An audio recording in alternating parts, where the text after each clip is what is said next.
680's Richard Southern joins us. Richard, a big money-losing Monday for stocks on news that the U.S. may block Chinese firms from investing in American technology companies. Yeah, Wall Street Journal with a report on that this morning, Francis. The Trump administration refuting that report, but Wall Street and indeed Bay Street have been very concerned as of late about the trade issue, not so much with Canada, but between the U.S. and China. So the Dow falling more than 300 points today on this concern.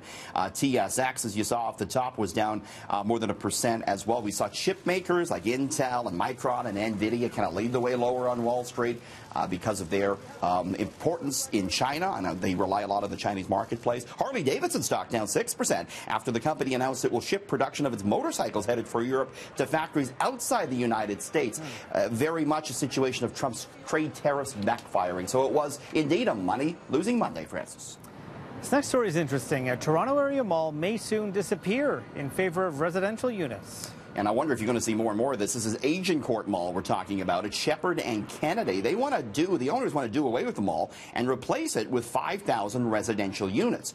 Toronto.com reporting the owners want to open up the space with public roads and parks along with some retail and new condos, creating something similar to the shops at Don Mills, what they've done. The project is the second largest active residential application in front of the city of Toronto right now. More details are expected next year, but you know, with the decline in retail, Francis, I wouldn't be surprised to see more malls going down that route. Interesting. Uber has been allowing tipping for a year now, and the ride-sharing company has just released some stats regarding how much gratuity Canadians are leaving. So are we cheap or are we good? I think overall we're good. $25 million, Francis, is the amount that Canadians have all told tipped their Uber drivers over the past year. $25 million. Highest rating tipping cities. Who tips the most? It's Lethbridge leading the way, followed by Quebec City, Calgary, the Niagara region, and Windsor. Toronto, nowhere to be found. I see that. Yeah. Most common trips to tip on, airport trips lead the way, followed by those that had a good interaction with their driver, and weekend and night trips. Like this next one, most popular times to tip Uber. Leading the way, it's Friday at 2:12 a.m. When you're coming home from the bar, you're feeling and you don't extra. know how much you're tipping?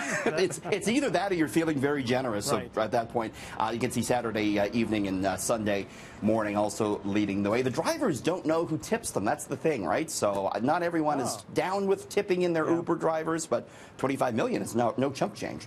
I want to know who's tipping at 5:17 a.m. on a Sunday.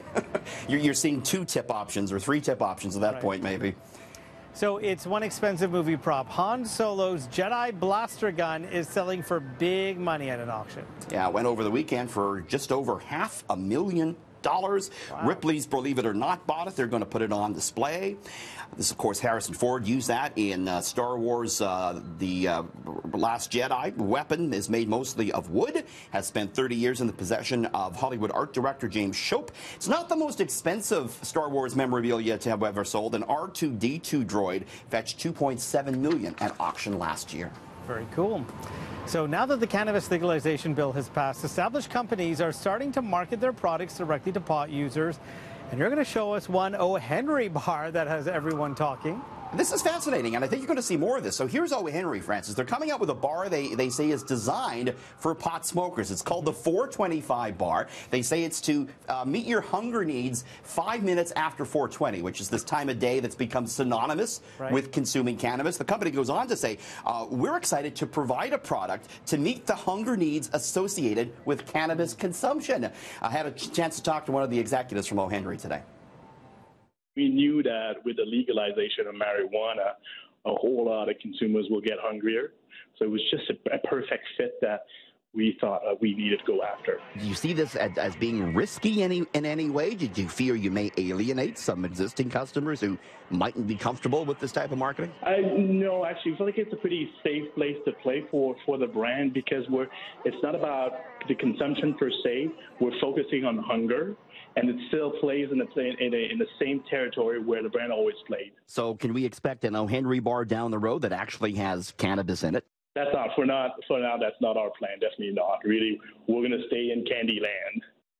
So it's interesting, Francis, that established companies are starting to poke their toe into this market.